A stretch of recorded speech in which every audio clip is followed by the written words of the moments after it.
Votre invité aujourd'hui dans la grande interview en direct sur Boursorama, c'est Antoine Brender. Bonjour. Bonjour. Merci d'être la chef économiste chez Candriam. Ça fait longtemps qu'on ne s'est pas vu. Il faut revenir maintenant. Je suis désolé. Bon, vous avez vu, pour la première fois, on a les images, je crois, de Xi Jinping, le président chinois, on l'a vu pour la première fois apparaître à la télévision avec un masque. On le voit là, masque de protection, on lui prend sa température. Et qu'est-ce qu'il nous dit? Ouah, je suis tombé de ma chaise. Il nous dit quoi? L'impact du virus sera de courte durée. Vous en pensez quoi? Il a été très prudent, si j'ai bien compris. Hein. Ouais. Il a dit que ce serait de courte durée. Il n'a pas dit que ce ne serait pas important. Mais évidemment.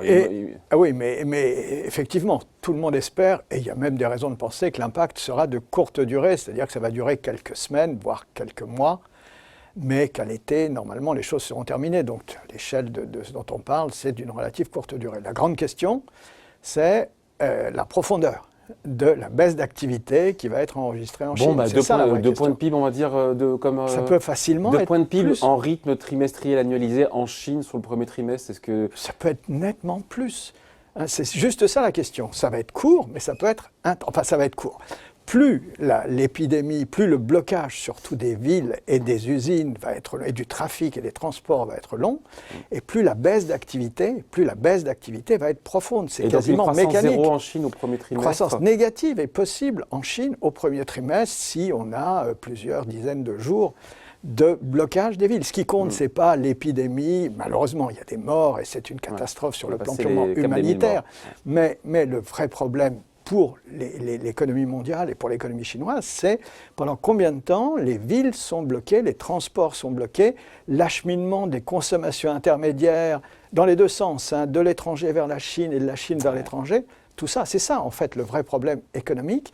Si l'épidémie est de relativement courte durée, ce qu'on peut espérer, elle va quand même durer un certain nombre. Le blocage, lui, dure plusieurs dizaines de jours. On peut facilement avoir une croissance nulle au premier trimestre. Il faut juste rappeler, parce que si on est étonné que la croissance puisse être nulle, on a actuellement à peu près 80%, plutôt juste à la fin des congés du Nouvel An chinois, on avait 80% de l'industrie qui était dans des villes où les transports étaient bloqués. 60% du PIB chinois.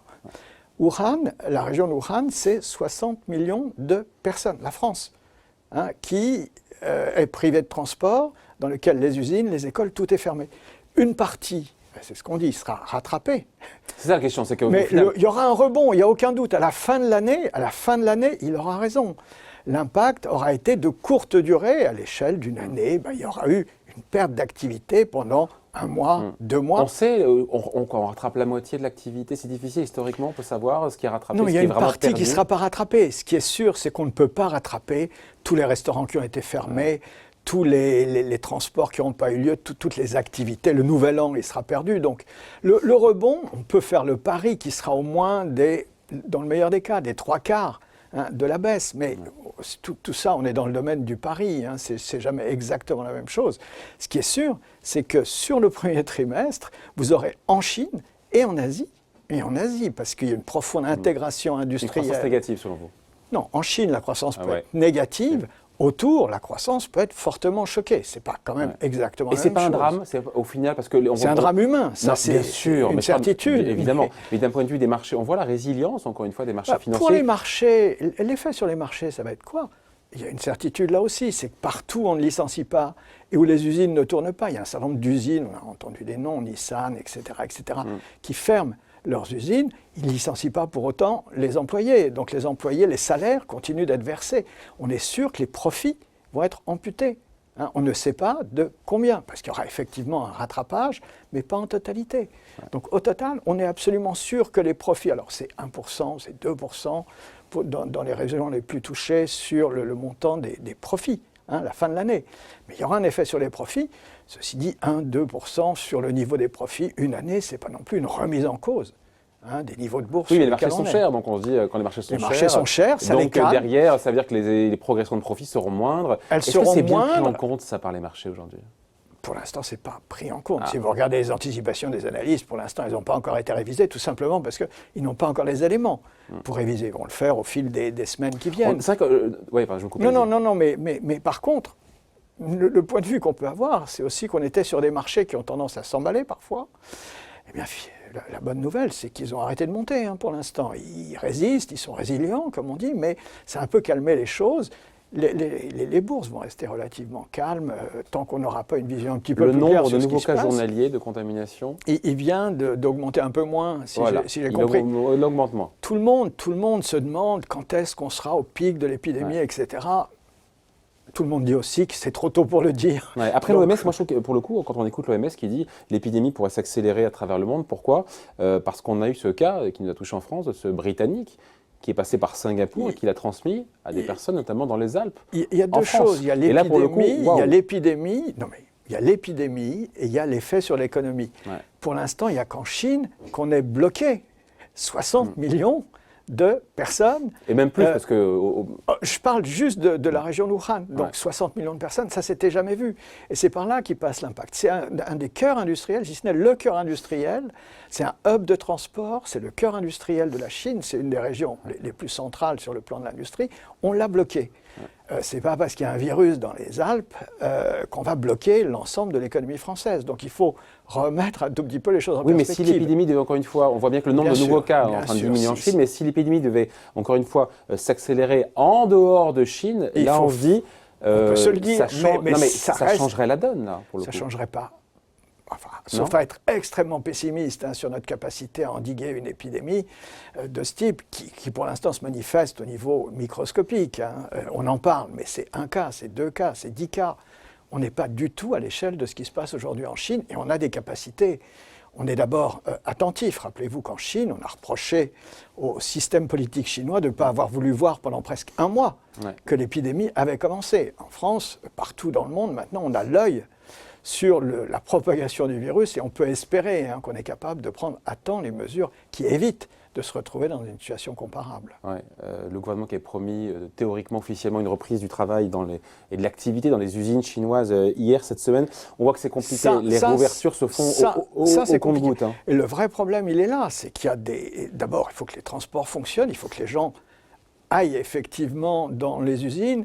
Et puis, il n'y a pas que les usines, il y a tout ce qui est service. Aujourd'hui, l'économie chinoise, c'est des services et des usines. Si les gens ne vont pas au restaurant, vous avez... La Banque de Chine est en train de dire on injecte des liquidités. Enfin, plutôt, on dit qu'elle injecte des liquidités. Qu'est-ce qu'elle fait d'ailleurs? J'ai du mal à comprendre. On parle des plus de 200 milliards de dollars. Elle fait quoi concrètement? Elle fait quoi? Elle fait que les gars qui ont 20 000 personnes dans des chaînes de restaurants qui ne peuvent pas les payer, ils trouvent de l'argent pour les payer. Parce que c'est ça le problème que vous avez, c'est que vous avez des tas d'activités. Donc elle donne de l'argent aux banques qui après... Elle donne de l'argent aux banques pour qu'elles financent ceux qui ont gardé leurs salariés, qui ont continué de les payer et qui n'ont pas de recettes. Ben oui, mais ça a l'air idiot. Mais c'est quand même le problème qu'on a quand une économie est stoppée. Et ça, c'est la bonne action. C'est plus qu'une bonne action. C'est ce qu'il faut faire si on ne veut pas enclencher une spirale où là, vraiment, parce que si vous privez de salaire pendant un certain temps une partie de ceux qui gagnent leur vie comme ça, le lendemain, ça ne peut pas repartir. Et donc, c'est ce qu'ils veulent éviter, c'est que le moteur cale, tout simplement, parce qu'il n'y a plus d'essence.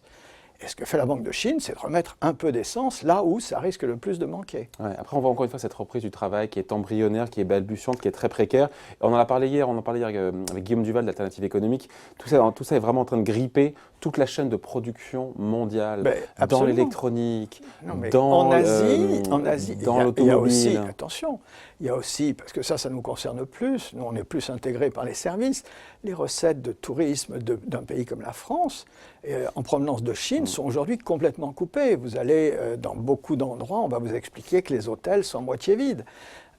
Pourquoi? Parce que les Chinois, il y a des grands magasins qui ont une clientèle aujourd'hui qui est essentiellement en provenance de Chine. Il n'y en a plus. Il y aura un vrai problème dans ces quelques secteurs de services qui sont totalement dépendants du tourisme chinois. C'est-à-dire que quand la Banque de France nous dit hier croissance de 0,3%, plus 0,3% attendu pour le premier trimestre en France, c'est sans prendre en compte cet impact-là? Au niveau trimestriel, on peut facilement avoir 0,1 point de croissance en moins en rythme en France, absolument, à cause du tourisme. On a des recettes de tourisme qui sont extrêmement importantes en provenance de Chine. On n'est pas les seuls et on n'est pas les plus touchés. L'Asie du Sud-Est, la Thaïlande, Singapour, Hong Kong, tout ça, la Corée, sont en plein dans cette zone où il va y avoir des répercussions. Moins dramatiques qu'en Chine, c'est normal. Mais des répercussions quand même. Ce qu'on attend tous, c'est de savoir effectivement à quel moment sera ce pic de l'épidémie. Et là, quand on écoute les chancelleries occidentales, manifestement, elles tablent comme beaucoup, et c'est le scénario, pas rose, mais en tout cas ce que, attendu, consensuel, c'est que la crise dure au moins jusqu'en avril. Ce serait le moins dramatique des scénarios, ça ? Pour l'économie mondiale ? Si, pour l'économie mondiale, sûrement. Les compagnies aériennes, actuellement, elles prévoient d'arrêter, enfin de reprendre les vols à partir du 15 mars, pour certaines, etc. Ce qui va compter, c'est le rythme auquel la remise en marche de la machine économique chinoise a lieu, à quel rythme les touristes chinois... Pour l'instant, c'est au compte-gouttes, et ça risque de le rester, parce que ce qu'on voit aussi avec les grands paquebots là, qui sont bloqués... c'est que si on voit arriver demain, revenir demain des touristes chinois vers les destinations occidentales, eh bien, il faut voir avec quel enthousiasme ils sont accueillis. Il faut que des deux côtés, maintenant, il y ait une espèce d'apaisement. Et ça passe d'abord par une claire maîtrise de l'épidémie en Chine. Et ça va être quelque chose de longue durée. Mais le tourisme est un des points par lesquels un pays comme la France sera le plus touché. L'Allemagne, c'est plus par l'industrie. Les marchés ont pricé cette idée d'avoir une croissance négative potentiellement au premier trimestre en Chine. Ça risque d'être une des choses qui les surprendrait. C'est-à-dire qu'on va voir les indicateurs mensuels, les fameux PMI, pour le secteur industriel, mais aussi pour celui des services, qui a été entré dans des zones, dans lesquelles on ne les a pas vus depuis longtemps. Et ça peut faire un tout petit peu peur. Puis ensuite, on va dire, mais c'est de courte durée. Et puis, on sera reparti. D'autant qu'on a quand même, encore une fois, la réaction de la Banque centrale américaine. On a eu, il s'est exprimé Jérôme Powell, mais il y a eu aussi vendredi un rapport publié disant que la Fed, disait qu'effectivement, elle regardait ça, que cette épidémie allait évidemment impacter, pénaliser l'économie mondiale, et qu'elle regardait évidemment la situation de près. Mais on se dit, ok, elle regarde, mais quand elle pourrait agir, comment ça paraît flou tout ça quand même. Je pense qu'il ne l'aurait pas dit, on lui aurait dit, mais vous ignorez complètement ce qui se passe autour de vous. Donc il a fait le service minimum. Il a fait le service minimum. Comme il ne peut pas faire beaucoup plus, la moindre des choses, c'est d'en parler. Et il l'a fait. On ne voit pas bien à ce stade ce qu'elle peut faire, si ce n'est se tenir à disposition de l'économie le jour où il faudrait. Parce que quand on voit les créations d'emplois, vous avez vu les chiffres sur janvier, ceux qui nous disent que ça ralentit aux États-Unis, 225 000, je crois 225 000 créations de postes en janvier. Oui, il y a une chose, mais la durée hebdomadaire du travail, elle est en baisse continue. Et donc, il faut faire attention. Ça veut dire qu'aujourd'hui, une partie des postes qu'on crée sont des postes qui sont... Non, ils ne sont pas forcément précaires. Ils sont à temps partiel. Ils sont de plus en plus occupés par des femmes qui ne reviennent sur le marché du travail que parce que... C'est plus que mieux que rien. C'est quelque chose qui fait que ça montre clairement qu'on est aux limites du plein emploi sur le marché américain. On arrive à attirer encore du monde sur le marché du travail en proposant des postes qui correspondent Et il n'y a toujours pas de ralentissement, encore une fois, sur le marché du travail américain. C'est quand même dingue de se dire Je répète, la durée du travail ralentit. Autrement dit, le nombre, la durée hebdomadaire du travail, elle est en baisse. Oui, mais il y a plus de gens qui arrivent sur le marché du travail. Donc oui, mais ils travaillent à temps partiel. C'est positif parce qu'il y a des gens, effectivement, qui trouvent le travail qu'ils recherchent, c'est-à-dire un travail à temps partiel. C'est du temps partiel souhaité, ce n'est pas du temps partiel involontaire. Il n'y a jamais eu aussi peu de temps partiel subi aux États-Unis qu'actuellement. Par contre, il y a de plus en plus, et on pense que ce sont des femmes, qui travaillent à temps partiel parce que c'est ce qui correspond à ce qu'elles ont envie de faire. Donc quand on voit ça, on se dit qu'il n'y a pas besoin que la Fed intervienne. Pour l'instant, il n'y a pas... Absolument pas. Sauf si vraiment il y avait une catastrophe en matière sanitaire au niveau mondial. On finit là-dessus, et après on parle 2 secondes de votre bouquin, parce qu'il sort un nouveau livre, Antoine Brender. Les marchés semblent miser sur une réélection de Trump, qui voit un peu plus clair aujourd'hui, puisque l'impeachment, ça a fait pchit. Oui.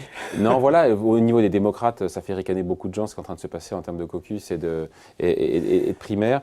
Voilà, vous en pensez quoi? C'est trop tôt, mais 2 secondes, parce que je sais que vous connaissez bien l'économie américaine. Tout ce qu'on peut dire, c'est qu'effectivement, aujourd'hui, ce qui semble le plus probable, compte tenu de tout ce que vous venez de dire, c'est que Trump soit réélu, par défaut. Mais il sera aujourd'hui... Et ça n'a pas été une calamité, d'un point de vue économique, son premier mandat, mais ceux qui nous avaient promis... Ça dépend ce qu'on appelle, ça n'a pas été une calamité. Si vous regardez croissance, Wall Street... Le chômage, très honnêtement, il n'y est vraiment pas pour beaucoup. Il a creusé le déficit public américain, fait monter la dette publique américaine, pour relancer, disait-il, l'investissement. Il ne s'est rien passé en matière d'investissement des entreprises. Il n'arrête pas de décélérer. Il a annoncé qu'il allait faire des grands plans d'infrastructure. Rappelez-vous, il ne les a pas faits. Donc il a creusé le déficit essentiellement pour faire que l'État emprunte un peu plus de l'argent qu'on a donné à ceux qui sont les plus riches aux États-Unis. Donc c'est fragile. c'est Tout ça est fragile et surtout, pour la suite, ça met les États-Unis dans une position de vulnérabilité parce qu'ils ont un énorme déficit, ils sont avec des taux presque à zéro, ils sont avec des taux extrêmement bas. Et si demain il fallait relancer l'économie américaine, eh bien, ils seraient dans une situation bien plus mauvaise que si Trump n'avait pas été là. Ouais. Le déficit public aux États-Unis, c'est quoi? C'est 5 points de PIB? C'est 5 points de PIB, oui. Nous, on s'embête à tangenter les 3%. Alors qu'on n'en avait absolument pas besoin. Ah, c'est pas besoin, ça pas besoin. Et la dette publique, c'est pas. Pardon, On non, ça n'a pas du fait... tout stimulé. Ce qui a stimulé l'économie, c'est pas ces baisses d'impôts. Il avait annoncé qu'il allait faire des baisses d'impôts pour stimuler l'investissement. C'est la fête. L'investissement, il a décéléré. Mais elle avait du moment. Mais elle était lancée, cette économie. C'est une économie qui, depuis 10 ans, est dans une phase d'expansion. C'est la plus longue expansion, c'est aussi la plus faible. Il a promis qu'il allait l'accélérer, il promettait 4% d'abord, 3% ensuite. On est toujours en dessous et on n'ira pas l'année prochaine, on ne sera sans doute pas à 2%, sauf s'il refait quelque chose. Cette année, pardon. Donc au total, l'économie américaine, elle est sur son rythme de croissance potentielle, elle a été lancée avant lui. Il ne l'a pas fait dérailler, ça c'est vrai que c'est une bonne chose, mais ça a coûté très cher tout ce qu'il a fait. Et ça n'a pas rapporté grand-chose à l'économie américaine. Sur un second mandat, il serait vraiment contraint à supposer qu'il ait les mains libres dans les deux chambres. Ce qui n'est pas évident non plus. Parce que pour l'instant, il lancer un plan d'infrastructure, baisser les impôts pour les classes moyennes, tout est possible. Sauf que le budget est nettement plus déficitaire qu'il n'était auparavant. Mais vous avez raison, c'est complètement possible. Mais il y a le privilège exorbitant du dollar, vous le savez. La question, c'est est-ce qu'il le fera ? Et pour l'instant, ce n'est pas forcément son programme non plus. Bon, on aura l'occasion d'en reparler. Il y a un livre qui vient de sortir, signé Anton Brender, on va voir la couverture. Capitalisme et progrès social, cette édition de La Découverte. Donnez-nous envie de le lire pour ceux qui seront en vacances ce week-end. Justement, ça vous expliquera pourquoi, il sera en librairie à partir du 13. Ça explique pourquoi ce que fait Donald Trump n'est pas du tout ce dont l'économie américaine aurait aujourd'hui eu le plus besoin. À savoir de l'investissement. Pardon, à savoir de l'investissement, en particulier en infrastructure, en particulier dans le domaine de l'éducation, de la santé, du climat, toutes les choses qu'il a consciencieusement défaites sont sans doute celles qui mettraient demain l'économie américaine et son capitalisme dans la meilleure des situations. Mais c'est exactement ce qu'il ne fait pas. Donc vous penchez plutôt pour un candidat démocrate, vous alors ? Oui, mais malheureusement, comme on l'a dit il y a 2 secondes, ce n'est pas moi qui vote. Et je continue de penser qu'ils n'ont pas beaucoup de chance aujourd'hui de passer. Mais je penserais plutôt, oui, pour un candidat démocrate. Parce que ce dont a besoin aujourd'hui l'économie américaine, c'est plus... C'est des choses de fond. Ce n'est pas un petit coup sur je baisse les impôts, ça va relancer l'économie. Ce n'est pas ça le sujet, c'est d'investir dans les infrastructures, tout le monde le dit. Dans l'éducation, dans la santé, toutes les choses qui sont nécessaires dans un grand nombre de pays développés et qu'on ne fait pas. Voilà. Donc c'est pas antinomique, capitalisme et progrès social. Au contraire, moi je défends l'idée que ça va ensemble, mais que ce n'est pas le capitalisme, quand on le laisse faire, qui génère tout seul du progrès social. Il faut le tempérer, comme dirait... Il faut plus que le tempérer, il faut le contraindre, il faut le pousser, et à ce moment-là, effectivement, ça peut le faire. Mais c'est précisément ce qu'on a perdu l'habitude de faire. Je pense qu'il y a beaucoup de choses qui nous rappellent que c'est le moment de se reposer la question de comment on est arrivé là, qu'est-ce qui a permis que le capitalisme nous aide à avoir du progrès social. Allez, ce livre qui sort donc après-demain, jeudi, Anton Brender, Capitalisme et progrès social aux éditions La Découverte. Merci d'avoir été l'invité. La grande interview en direct sur Boursorama. À bientôt. Merci.